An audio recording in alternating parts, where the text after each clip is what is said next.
Good afternoon. में कुछ questions हैं, जैसे कि फर्स्ट क्वेश्चन ये है, सेकंड क्वेश्चन ये है। जो हमारे 5 क्वेश्चन है डेली के, वो उनको सॉल्व करना है हमें।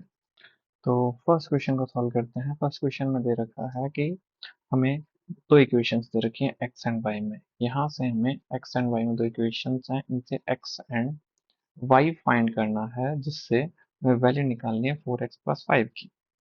एंड यहाँ पर दोनों इक्वेशंस में लॉग की टर्म्स दे रखी हैं, और लॉग की टर्म्स में दो अननोन वैल्यू दे रखी है ए एंड बी, और उनकी वैल्यू दे रखी है। ए की वैल्यू दे रखी है 3 × √2 एंड बी की वैल्यू दे रखी है 1/5 1/6 इंटू √6। तो पहले क्या करें, इंडिविजुअली हम लॉग्स को सॉल्व कर लेते हैं। लॉग को सॉल्व करके हम दोनों इक्वेशंस को कन्वर्ट कर देंगे। यानी फर्स्ट लॉग दे रखा है, log of A 18 raised to power 5/4, and हमारे पास ए की जो वैल्यू दे रखी है वो दे रखी है 3 × √2। और 3 × √2 को हम लिख सकते हैं √3² × 2, दैट इज हम लिख सकते हैं इसको √18। तो हम इसमें पुट कर दें तो ये वैल्यू आ जाएगी log of 18 raised to power 5/4 into 18 raised to power 1/2। यहाँ हम क्या करें, log की प्रॉपर्टी यूज करते हैं। log की प्रॉपर्टीज है जस्ट लाइक हम लिखें log of a raised to power m and b raised to power n। तो इसको हम लिख सकते हैं m/n into log of a base b।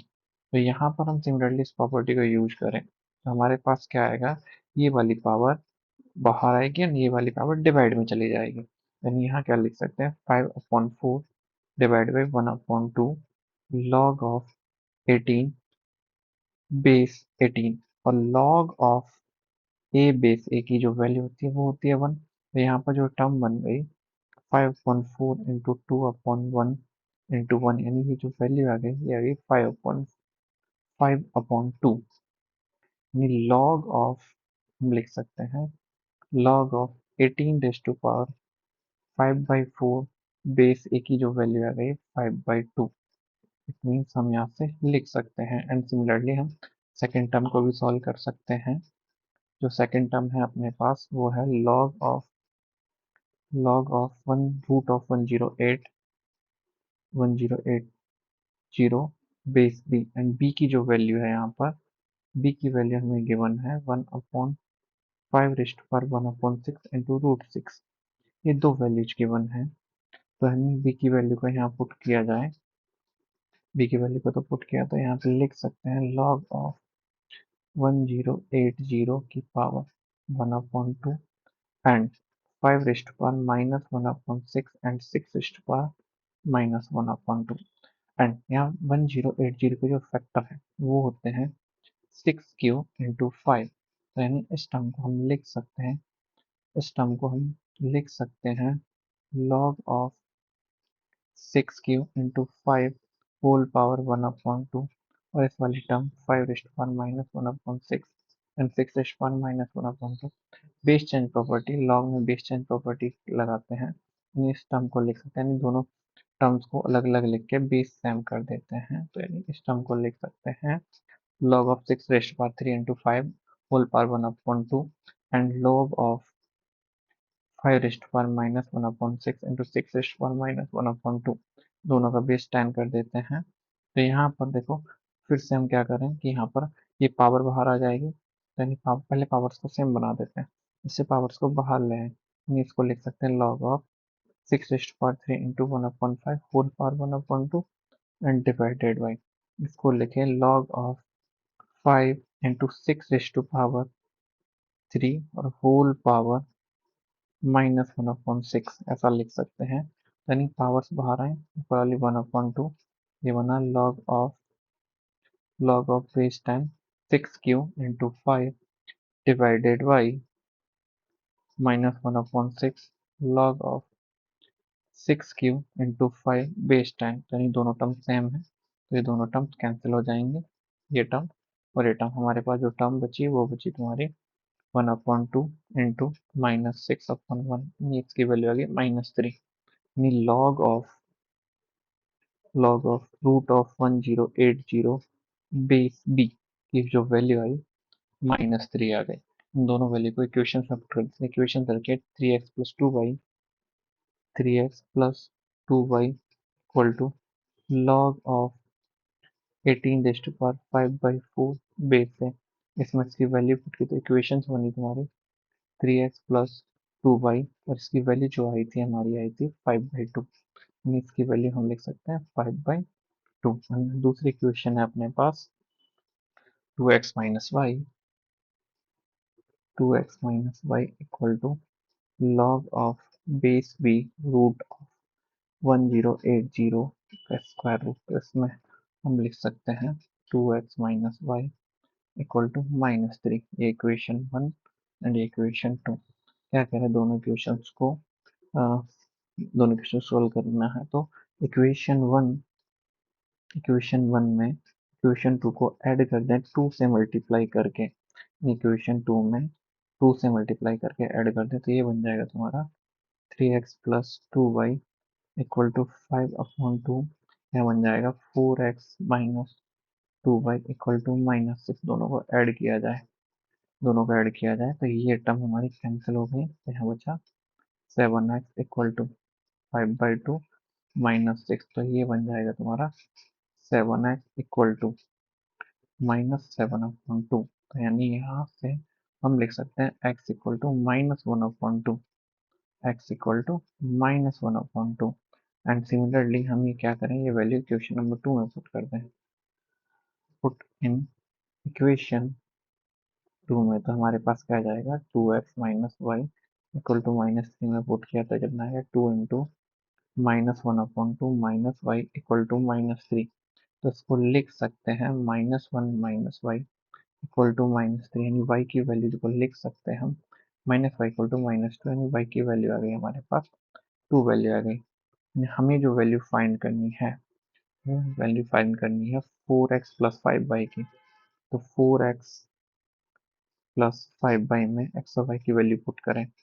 4 into -1/2 plus 5 into 2। तो ये टर्म बन गई हमारी -2 प्लस 10, यानी दोनों को सॉल्व किया तो आंसर आया अपना 8। ये इस फर्स्ट क्वेश्चन का आंसर था। And similar and next question है अपने पास। नेक्स्ट क्वेश्चन दे रखा है कि हमारे पास एक सिंगुलर मैट्रिक्स बनानी है। सिंगुलर मैट्रिक्स, पहले सिंगुलर मैट्रिक्स का मतलब समझ लेते हैं। सिंगुलर मैट्रिक्स का मतलब होता है कि हमारे पास उस मैट्रिक्स का डिटरमिनेंट की value, singular matrix that is determinant of A equal to 0। या हमें 2 ऑर्डर की कोई सिंगुलर मैट्रिक्स बनानी है। लेट हमारे पास एक कोई भी मैट्रिक्स है A B C D matrix है और हमें इसका सिंगुलर बनाना है, तो इट मीन्स इसका डिटरमिनेंट की वैल्यू 0 होना चाहिए। तो इट मीन्स हम इसको लिख सकते हैं कि A D minus B C की वैल्यू 0 होनी चाहिए। ए डी इक्वल टू क्या होना चाहिए बी सी। तो यहाँ पर जो ए बी सी है, यानी ए बी सी और डी जो चारों टर्म है वो हमारी बिलोंग कर रही हैं 2 3 6 9 से। यानी इन चार एलिमेंट के बेसिस पर कितनी मैट्रिक्स बनाई जा सकती हैं, कितनी मैट्रिक्स बनाई जाती है। तो इसमें केसेस बना देते हैं। इसमें फर्स्ट केस बना देते हैं, केस नंबर 1 कि all elements are same. All elements are same. All elements are same है दैट इज, यानी हम कोई भी मैट्रिक्स बनाए उस टाइप की बना दें ए ए ए ए। तो इसका डिटरमिनेंट भी 0 होगा दैट इज ए। ए के पास कितनी चॉइस है, ए हैज 4 चॉइसेस। ए के पास कितनी चॉइस है, A has 4 choices that is, यानी यहाँ पे 4 मैट्रिक्स क्रिएट किए जा सकते हैं। 4 मैट्रिसेस क्रिएट किया जा सकते हैं। सेकंड केस, केस नंबर 2 का मतलब है कि हमारे पास दो एलिमेंट्स हैं, दो एलिमेंट्स आए, यानी दो एलिमेंट्स का मतलब है कि एक रो में दो एलिमेंट, यानी फर्स्ट एलिमेंट और सेकंड एलिमेंट अलग होंगे, दोनों रो सेम होनी चाहिए। यानी both both rows are same. Both row are same का मतलब है कि हम दो एलिमेंट पिक करेंगे ए बी और ए बी, या हम बोल सकते हैं इन दोनों का ऑर्डर, इसको क्या करें कॉलम 1 कॉलम 2 को इस तरीके से लिख सकते हैं बी ए। यानी हम क्या करें कि हम फर्स्ट एलिमेंट ए जो है, ए के पास 4 चॉइस है 2 3 6 9। जब हमने ए को इनमें से चार में से लिया तो बी के पास यानी ए फोर चॉइस है, तो बी के पास कितनी बची, बी के पास तीन चॉइस बची, तीन चॉइसेस बची। तो ये जो मैट्रिक्स बनी फर्स्ट मैट्रिक्स यानी इसके पास 4 into 3। सिमिलरली ये भी हमारा क्या बना 4 into 3। टोटल मैट्रिक्स कितनी बन गई 12 + 12। इट मीन्स हमारे पास 24 मैट्रिक्स ये बन गई। 24 मैट्रिक्स थर्ड केस बना देते हैं। थर्ड केस में आएगा कि all elements are different. Third case all elements are different. Different होने का मतलब है कि हमारे पास मैट्रिक्स बनेगी जिसके चार एलिमेंट अलग अलग ए बी सी डी। तो ये इसको हमें सिंगुलर मैट्रिक्स में इसका डिटरमिनेंट जीरो होगा तो इट मीन हमारे पास आ जाएगा A D equal to B C. यानी हमें इन एलिमेंट्स को इस तरीके से एडजस्ट करना है कि इन दोनों टर्म का सम और इन दोनों टर्म का प्रोडक्ट और इन दोनों टर्म का प्रोडक्ट बराबर आ जाए। तो हमारे पास दो टाइप के दो ऑर्डर पेयर बन रहे हैं, यानी या तो हम 2 9 लिख सकते हैं या 9 2 लिख सकते हैं और 6 3 या 3 6। इस टाइप से हम ऑर्डर पेयर बना सकते हैं, यानी दैट इज यानी हम मैट्रिक्स बना सकते हैं कि हम यहाँ पर फर्स्ट डायगोनल में 2 9 फिक्स करें तो यहाँ पर या तो हम 3 पुट कर सकते हैं या 6 पुट कर सकते हैं, या दूसरी मैट्रिक्स क्या बना सकते हैं कि यहाँ पर 2 9 रखा है, यहाँ पर 6 और 3 रख सकते हैं। एंड दूसरा क्या बना सकते हैं कि हम क्या करें कि डायगोनल एलिमेंट में 6 और 3 रखें तो यहाँ पर 2 या 9 लिख सकते हैं, यहाँ पर 6 और 3 रखें तो यहाँ पर हम 9 या 2 लिख सकते हैं। और चार मैट्रिक्स और बन सकती हैं क्योंकि अभी तक हमने क्या किया इन दोनों एलिमेंट्स को ही इंटरचेंज किया। अब क्या करें इन दोनों एलिमेंट्स को भी इंटरचेंज कर दें तो चार मैट्रिक्स और बन जाएंगे, यानी हम इसमें और लिख सकते हैं। पहले 9 2 बनाए 3 6 और क्या करें 9 2 लिखें और इन दोनों एलिमेंट को 6 सेम रखें 3 6। यहाँ पर भी क्या करें इन दोनों एलिमेंट्स को इंटरचेंज कर देते हैं। 3 6 और 2 9 ही रहने दें और यहाँ पर भी क्या करें 3 6 कर दें और इसको क्या करें इन दोनों एलिमेंट्स को चेंज कर दिए तो यहाँ पर 2 9 ही रहने दें। बस ये 8 मैट्रिक्स बनी हमारे पास टोटल मैट्रिक्स बन गई इसमें 8 मैट्रिक्स बन गई। तो यानी तीनों केसों में जो टोटल मैट्रिक्स बनी टोटल मैट्रिसेस वो हो गई हमारी। पहले केस में 4 आई, दूसरे केस में 24 आई, थर्ड केस में 8 आई। ये टोटल 36 मैट्रिसेस बन गई हमारी, 36 मैट्रिसेस। एंड नेक्स्ट क्वेश्चन दे रखा है कि ABC तीन नॉन जीरो रियल नंबर्स हैं। ABC तीन नॉन जीरो रियल नंबर्स हैं और बोला गया कि इस इक्वेशन के टू डिस्टिंक्ट रूट्स हैं अल्फा और बीटा। टू डिस्टिंक्ट रूट्स हैं अल्फा और बीटा, यानी हमारे पास गिवन है 3a root of 3a cos x plus 2b sin x equal to c। तो इसके दो रूट्स हैं अल्फा और बीटा, तो रूट से तो इसको सेटिस्फाई करेंगे। 3a into cos alpha plus 3b into sine sine alpha equal to C, equation number 1। And दूसरा 3 इंटू कॉस बीटा प्लस यहाँ पर 2 आएगा, यहाँ पर 2 आएगा 2b into sine beta equal to C, equation number 2। तो क्या करें दोनों इक्वेशन को सॉल्व करना है, यानी इक्वेशन 1 माइनस इक्वेशन 2 कर देते हैं। इक्वेशन 1 माइनस इक्वेशन 2 तो ये बना कि root 3a into cos alpha minus cos beta and दूसरा बना 2b into sine alpha minus sine beta equal to 0। तो यानी cos C minus cos D क्या होता है, cos C minus cos D होता है हमारा, ये होता है -2 sine alpha plus beta divide by 2 into sine into sine alpha minus beta divide by 2 and plus 2 sine alpha 2b sign alpha minus sign C minus sign D, यानी sign alpha minus sine beta ये होगा तुम्हारा 2 cos alpha plus beta upon 2 into sine alpha minus beta upon 2, ये term होगी। तो इसमें ए equal to 0 आएगा, equal to 0। यानी यहाँ से क्या करें हम एक टर्म को कॉमन लेते हैं साइन अल्फा माइनस बीटा, दोनों में कॉमन ऐसे कॉमन आ गई तो यहाँ पर कितना बचा उसको मल्टीप्लाई -2 √3a और अल्फा प्लस बीटा की वैल्यू करके 5/3, यहाँ हो गया साइन 5/6 प्लस 4b, यहाँ हो गया कॉस 5/6 इक्वल टू 0। ये एक टर्म है, ये कॉन्स्टेंट टर्म है, ये तो एक कांस्टेंट है तो ये तो 0 होगा, नीचे 0 होगा। -2 √3 इंटू ए साइन 5/6 होता है 1/2 प्लस 4b और कॉस √5/6 होता है √3 upon two equal to zero, इस टू से ये टू कैंसिल, इस टू से ये टू टाइम्स कैंसिल, तो minus root three A plus two B into root three equal to zero. तो यहाँ से लिखेंगे minus A plus two B equal to zero, then A equal to two B, और हमें value चाहिए B upon ए की, यानी यहाँ से लिख सकते हैं B upon A equal to one upon two, B upon A equal to one upon two. ये हमारे सेकंड क्वेश्चन का आंसर था, थर्ड क्वेश्चन का सॉरी। हमारे पास फोर्थ क्वेश्चन है कि फोर्थ क्वेश्चन में हमें एक मैट्रिक्स दे रखी है, इस मैट्रिक्स में हमें पावर कैलकुलेट करनी है।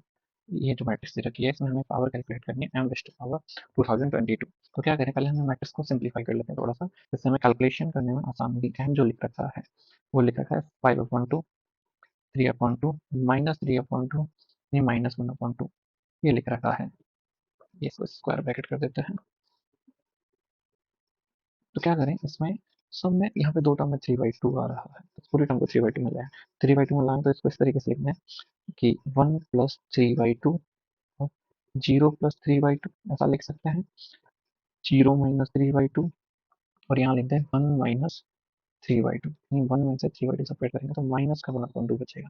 यानी इस मैट्रिक्स को हम लिख सकते हैं दो मैट्रिक्स के एडिशन में, वन जीरो जीरो वन, तो यानी इसको लिख दिया हमने three by to, three by to minus three by to minus three by to, यानी किसी भी मैट्रिक्स में से कुछ कॉमन ले रहे तो पूरी मैट्रिक्स में से कॉमन आता है, ये हो गया तुम्हारा आइडेंटिटी मैट्रिक्स, प्लस यहाँ थ्री बाई टू कॉमन आ गया, तो एक मैट्रिक्स अंदर बची वन वन माइनस वन। इस मैट्रिक्स को कुछ लेट कर लेते हैं, यानी हम इसको लेते हैं I plus three upon two into A, let किया हमने A equal to one one minus one, यानी ये एम की वैल्यू आई। यानी अब हमें निकालना है एम रेज टू पावर 2022, यानी हमें I plus three upon two into A की होल पावर चाहिए 2022, यानी इसका इसका यूज हम करेंगे, बाइनोमियल का यूज करेंगे, बाइनोमियल फंक्शन जो हमने पढ़ा है मैट्रिक्स में, यानी हम लिखते थे I plus A raise to power, n को हम लिख देते हैं I plus n C one A plus n C two A square plus so on n C n A raise to power n. यहाँ एन की जगह 2022 है, तो हम इसको लिख देते हैं I plus 2022 C one three upon two into A plus 2022 C two into three upon two raise to three upon two into A raise to power two, so on, ये कहाँ तक जाएगा हमारा 2022 C 2022 into three by two into A raise to power 2022, यहाँ तक जाएगा। तो क्या करें, हम इसकी कैलकुलेट पावर कैलकुलेट कर लेते हैं कि यहाँ पर ए स्क्वायर ए क्यूब सारा फाइंड करना है। तो हमें क्या करें, ए स्क्वायर फाइंड करते हैं, ए जो आएगा ए इंटू ए आएगा, यानी ए मैट्रिक्स को ए से ही मल्टीप्लाई कराना, वन वन माइनस वन, तो यानी यहाँ से कितना आ गया, पहली टर्म है, यानी इस रो को इस कॉलम से मल्टीप्लाई, वन को वन से मल्टीप्लाई, वन को वन से मल्टीप्लाई बनाया, वन को माइनस वन से मल्टीप्लाई करना, माइनस वन है तो one plus one plus one, ये हो गया जीरो, सिमिलरिटी बन गई हमारी जीरो मैट्रिक्स, यानी जीरो मैट्रिक्स यानी ए स्क्वायर हमारे पास आ गया जीरो। देन हम बोल सकते हैं सिमिलरली ए क्यूब भी हमारे पास जीरो आएगा, ए रेस्ट पावर फोर भी जीरो आएगा, सो ऑन, ए की जितनी भी पावर होंगी वो सभी जीरो आएंगे। तो यानी हम इस इक्वेशन को, ये जो हमने लिखा एन रेस्ट पावर 2022, इस वाली इक्वेशन वन में पुट करें तो हमारे पास मिलेगा M raised power 2022 equal to I plus 2022 C one into three upon two into A, आगे की सारी पावर जीरो हो गई, पूरे टर्म जीरो हो गए। तो हम लिख सकते हैं I plus two thousand C 2022 को लिख सकते हैं C 2022 into three upon two into A जो दे रखा है वन वन माइनस वन, यानी हम इस टर्म को लिख सकते हैं सिंप्लीफाई करके, और ये बन गया हमारा, ये बन गया 11 0101, यानी हम लिख सकते हैं आई प्लस बन गया 3033 into one one minus one, यानी दो मैट्रिक्स को ऐड करना है। यहाँ हमें क्या करना है, आई को ऐड करना है किसमें, 3033 माइनस 3033 माइनस 3033 में आई ऐड करना है, तो ये बन जाएगा हमारा कितना, आई का मतलब है डायगोनल एलिमेंट में वन वन ऐड करते हैं, बन गया 3034 3034 3033, ये हो गया माइनस 3033, हो गया माइनस 3032, यानी ये जो टर्म है एम रेस्ट पावर 2022 है, ये कौन सा ऑप्शन है, ये है हमारा फर्स्ट ऑप्शन, यानी हम बोल सकते हैं कि हमारा आंसर आया first option, first option. Next question है अपना कि हमारे पास बोला गया है कि कॉस ए मैट्रिक्स दे रखी है, ये मैट्रिक्स दे रखी है, इस मैट्रिक्स में हमें बोला गया है कि थीटा हमारा जीरो से पाई के बीच में है, जीरो से पाई के बीच में बोला गिवन है कि A square equal to A transpose है, गिवन दैट कि A square equal to A transpose है। एंड हमें बोला गया कि sum of the diagonal elements, यानी एलिमेंट्स निकालने sum of the diagonal elements इस मैट्रिक्स के। तो यानी ये जो मैट्रिक्स है ए प्लस आई का क्यूब प्लस ए माइनस आई का होल क्यूब माइनस सिक्स, एक मैट्रिक्स बनेगी। लेट कर लेते हैं कि लेट ये जो मैट्रिक्स बनेगी ये पी मैट्रिक्स बनेगी। Let ये पी मैट्रिक्स बनेगी। तो पी मैट्रिक्स मैट्रिक्स में डायगोनल एलिमेंट तो पहले इसको सॉल्व कर देते हैं, क्यूबिक ओपन कर लेते हैं।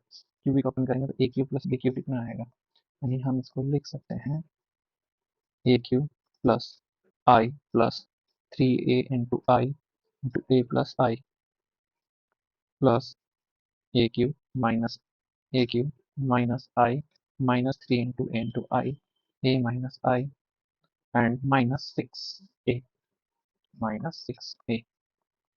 तो अब थोड़ा और सिंप्लीफाई कर देते हैं, A cube plus A cube two A cube, और इस आई से ये आई कैंसिल। तो हाँ थोड़ा और सिंप्लीफाई, ए इंटू आई होता है, ए इंटू आई होगा ए, और यहाँ लिखें ए प्लस आई, यहाँ आ जाएगा माइनस थ्री ए, यहाँ आ जाएगा A minus I minus six A.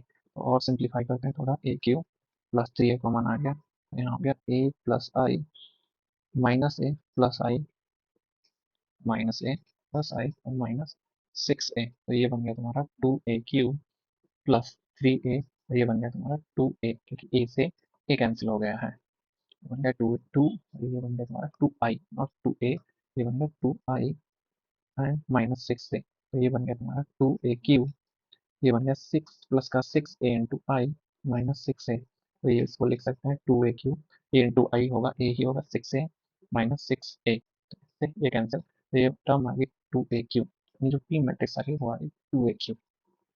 Similarly हम पहले ए क्यूब, हमें अब ए क्यूब चाहिए, ए क्यूब चाहिए तो पहले ए क्यूब निकाल लेते हैं। तो ए क्यूब निकालेंगे तो ए को ए स्क्वायर से पहले ए स्क्वायर निकालेंगे, ए स्क्वायर का मतलब है ए को ए से मल्टीप्लाई करना है। ए क्या है हमारे पास, cos theta zero, cos theta zero minus sine theta, and second row है zero one zero, zero one zero, third row है sine theta zero cos theta, sine theta zero cos theta. इसी matrix को इसी से multiply कराना है, cos theta zero minus sine theta zero one zero sine theta zero cos theta. तो यदि हम इसको मल्टीप्लाई करें तो क्या आएगा, कॉस को कॉस से मल्टीप्लाई करें कॉस स्क्वायर थीटा, फिर कॉस को कॉस से मल्टीप्लाई, जीरो को जीरो से, साइन को साइन से, तो ये बन गया तुम्हारा कितना, यानी ये हो गया साइन माइनस साइन को साइन से, यानी minus sine square theta. And इस जीरो को इस कॉलम से कराएंगे तो यानी जीरो को क्रॉस से इससे तो ये बन गया जीरो, एंड थर्ड वाले इस रो को थर्ड कॉलम से मल्टीप्लाई होता है minus sine theta cos theta zero और साइन थीटा कॉस थीटा। ये हो गया तुम्हारा minus sine theta cos theta plus zero minus sine theta cos theta. And second term इसको इस पूरी रो को से मल्टीप्लाई करना है, तो यहाँ पर आएगा तुम्हारा जीरो, एंड यहाँ पर one and zero, and third row को फर्स्ट कॉलम से मल्टीप्लाई कराना है, थर्ड रो को फर्स्ट कॉलम से मल्टीप्लाई कराना है। ये बन गया तुम्हारा sine theta cos theta plus sine theta cos theta, and second third row को सेकंड कॉलम से जीरो बन गया, एंड इसको फिर आया minus sine square theta plus cos square theta. तो इसको थोड़ा सिंप्लीफाई करते हैं तो पहली टर्म बन गई कॉस टू थीटा का फॉर्मूला होता है, तो ये बन गया कॉस टू थीटा जीरो, ये बन गया तुम्हारा माइनस साइन टू थीटा, ये बन गया जीरो वन जीरो, ये बन गया साइन टू थीटा प्लस का, और ये बन गया तुम्हारा cos two theta, second term zero और ये कॉस टू थीटा, यानी ए स्क्वायर जब हमने निकाला तो वो बन रहा है इस तरीके से। सिमिलरली सिमिलरली ए क्यू निकालते हैं, तो ए क्यू का मतलब है ए स्क्वायर इंटू ए। ए क्यू जो आएगा हमारा क्या कर रहे हैं, जो ए स्क्वायर निकाल रहे हैं, ए में था कि ये जब निकाल लेते तो यहाँ पर पावर बनती थी, यहाँ पे थीटा था, यहाँ स्क्वायर निकाल रहे हैं तो यहाँ टू थीटा तो क्यू निकालेंगे, यहाँ थ्री थीटा हो जाएगा। इट मीन जब ए क्यू बनेगा वो हो जाएगा तुम्हारा cos three theta zero minus sine three theta zero one zero sine three theta zero cos three theta. And यहाँ पर हमें चाहिए इस जो टू इसको टू से मल्टीप्लाई करके इसके डायगोनल एलिमेंट का सम चाहिए, बट हमारे पास एक कंडीशन दे रखी है, गिवन कंडीशन है हमारे पास, गिवन दैट कि A square equal to A transpose होना चाहिए। ए स्क्वायर की वैल्यू हमने अभी निकाल ली, वो आई थी cos two theta zero minus sign to theta zero one zero sign to theta zero और cos 2 थीटा, इसको हमें बराबर करना है, इक्वल करना है ए ट्रांसपोज के। ए ट्रांसपोज के ए कितना है, ए है अपने पास, ए है cos theta sine 0 minus sine theta, ये फर्स्ट कॉलम बन जाएगा cos theta 0 minus sine theta, यानी सेकंड कॉलम आएगा 0 1 0 एंड थर्ड कॉलम आ जाएगा तुम्हारा sine theta 0 cos theta, sine theta 0 cos theta, यानी इस टर्म को इक्वल करना है, यानी हर एक कॉरस्पॉन्डिंग टर्म से इक्वल होगी, ये इसके इक्वल होगी, ये इसके इक्वल होगा, एक इसके इक्वल होगा, यानी फॉर क्या करें, cos 2 थीटा किसके इक्वल होगा, cos थीटा के, and minus sine of 2 theta किसके इक्वल होगा, साइन थीटा के। यानी क्या करें, पहले इस टर्म को सॉल्व कर लेते हैं, cos 2 theta equal to cos theta, यानी cos, हमने ट्रिग्नोमेट्रिक इक्वेशन में सॉल्यूशन करते हैं, cos theta equal to cos alpha का, तो यहाँ लिख देते हैं, इसका यूज करते हैं, cos theta equal to cos alpha, ये जो होता है ये होता है theta equal to 2n pi plus minus alpha, और यहाँ पर हम यूज करेंगे कि sine theta equal to sine alpha, ये होता है हमारा theta equal to n pi plus minus one raised n into alpha, तो यहाँ पर हम इसका यूज करेंगे, तो यहाँ पर लिख देते हैं, ये कितना आएगा 2 theta equal to 2n pi plus minus theta, तो यहाँ से दो कंडीशन बनी, जब पॉजिटिव लेंगे, two theta equal to 2n pi plus theta, यानी इसको सॉल्व किया, थीटा इक्वल टू 2n पाई आया, जब माइनस ले रहे हैं तो 2 theta equal to 2n pi minus theta, तो यहाँ से होना 3 थीटा इक्वल टू 2n पाई, यानी थीटा इक्वल टू 2n पाई/3, जब इसको सॉल्व कर रहे हैं तो इसको हम थोड़ा सा ऐसे लिख दें, sine 2 theta equal to minus of sine theta, तो माइनस ऑफ साइन थीटा को साइन ऑफ माइनस लिख सकते हैं, ऐसा लिख सकते हैं, तो ये कितना है 2 theta equal to n pi plus minus one raised power n into कितना जाएगा माइनस अल्फा, तो ये बन गया तुम्हारा कितना 2 theta equal to n pi minus minus one one into alpha, two theta को इधर ले आया, 2 theta plus minus one raised power n into alpha equal to n pi, जब n इवन है तो 2 थीटा, जब इसको ठीक है थीटा, अल्फा नहीं थीटा है, यहाँ थीटा करते हैं, ये थीटा और यहाँ पर भी थीटा, तो ये हो गया थीटा तो इक्वल टू n पाई, तो ये हो गया 3 theta equal to n pi, तो theta equal to n pi, and जब n ऑड है, जब n ऑड है, n ऑड है, तो ये तुम्हारा हो गया, तुम्हारा n ऑड होने पर 2 theta minus one one minus हो गया, तो n पाई, ये हो गया तुम्हारा थीटा इक्वल टू n पाई, ये चार सॉल्यूशन बने हमारे पास, एक ये बना, एक ये बना, एक ये बना और एक ये बना, बट हमें थीटा दे रखा है, जो थीटा है वो 0 टू पाई के बीच में दे रखा है, यहाँ से जो आने वाले सॉल्यूशन है वो ऑड मल्टीपल्स में आएंगे, 0 टू पाई, इसका मतलब है 0 two pi, so on solution, इनमें से कोई नहीं आएगा, इसके जो सॉल्यूशन है 0 पाई 2 पाई इस टाइप से, इनमें से कोई नहीं आएगा, ये दोनों तो रिजेक्ट हो गया, यहाँ से जो सॉल्यूशन आएगा वो आएगा तुम्हारा 0 2 पाई/3 और 4 पाई/3, वो बाहर चला जाएगा पाई से, फिर यहाँ से जो सॉल्यूशन आएंगे 0 पाई/3 और 2 पाई/3, दोनों टर्म्स एक ही पॉइंट पर सेम होनी चाहिए, तो हमें कौन सा पड़ गया थीटा इक्वल टू 2 पाई/3, यहाँ हम लिख सकते हैं theta equal to 2 pi, theta equal to 2 pi put कर दें तो हमारे पास डायगोनल एलिमेंट का सम आ जाएगा ए क्यूब के, तो हम जो पी मैट्रिक्स मानी थी, पी जो मैट्रिक्स मानी 2a क्यूब, इसको 2a क्यूब बनना है, तो ये बनेगा तुम्हारा कितना, इस मैट्रिक्स को 2 से मल्टीप्लाई करें तो ये बनेगा तुम्हारा 2 into cos 3 theta 0 minus of 2 into sign 3 theta 0 1 0, 2 into sign 3 theta 0 2 into cos 3 theta, ये टर्म बनेगी, ये टर्म बनेगी, हाँ, अब क्या करना है, इसमें theta equal to 2 pi put करें, 2 पाई/3 पुट करें तो पी जो मैट्रिक्स बनेगी वो बनेगी कॉस, यानी कॉस 3 इंटू 2 पाई/3, ये बन गया तुम्हारा कॉस 2 पाई, इसकी वैल्यू थी 1, और साइन 3 एंड साइन 3 इंटू 2 पाई/3 यानी साइन 2 पाई, ये होता है 0, जो मैट्रिक्स बनी, जो मैट्रिक्स बनेगी पी मैट्रिक्स, वो बनेगी अपनी 2 0 0 0 2, यहाँ पर भी 2 आएगा, 0 0 0 2, तो यानी ये कितना बन गया, इसके डायगोनल का सम, सम ऑफ डायगोनल, तो कितना आ जाएगा 2 + 2 + 2, ये हो गया 6,